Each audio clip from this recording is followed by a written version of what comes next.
I'm Chris Jimmerson, Executive Director of American Gateways. We're an Austin-based nonprofit that provides legal services and educations for newcomers to America to help them through the legal process of becoming legal permanent residents and U.S. citizens.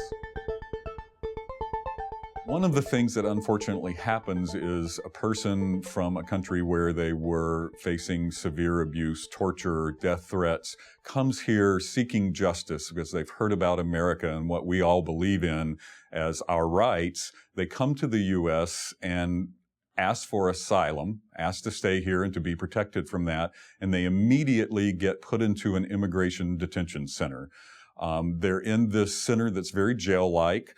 They don't speak the language. They are asked to fill out forms that are in English, and they often don't understand the forms, and they don't know that there's help available for them or that they have a right to an attorney because often it wasn't that way in the country that they came from, and no one tells them that. So one of the things that we do is we have a program where we go into those immigrant detention centers, and we go in 3 and 4 times a week, and we do Know Your Rights presentations so they'll know what rights they have, and then we'll do some specific workshops like how do you ask for asylum in the U.S.? What do you say to the immigration judge if you're going to do that? How do you fill out that paperwork?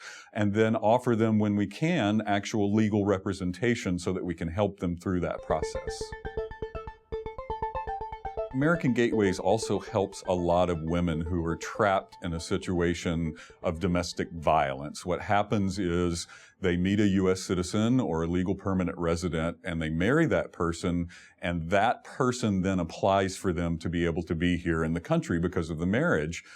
Well, they are dependent on that person for their legal status, and that creates a power imbalance. And very often that can lead to physical violence, abuse, and the abuser saying to them, if you call the police, if you leave me, if you tell anyone about the abuse, I'm going to turn you in, I'm going to take the kids, and you're going to get deported. And what we can provide that often these women don't know about is under the Violence Against Women Act, there is a way for them to report that abuse and apply for their own legal status separate from the person who's abusing them so that they and their kids can escape that situation. We can find them a shelter that they can go to so they can establish their own lives independent of the abuse, get a work permit, and become contributing members to our community. In 2009, American Gateways provided legal services and outreach and education benefiting over 10,000 people. And while we're really proud of that, the sad truth is that depending on which program it is, there's at least one other person and sometimes up to 3 other people that we simply don't have the capacity to bring into one of our programs because we don't have the available resources.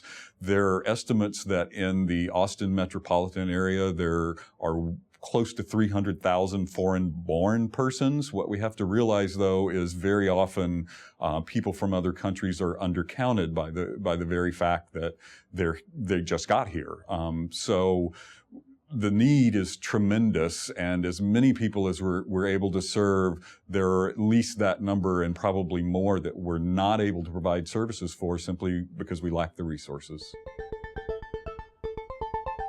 You know, it is a challenge to help these newcomers, help them go through the legal process, get used to our culture, get involved in their communities and make a new life for themselves.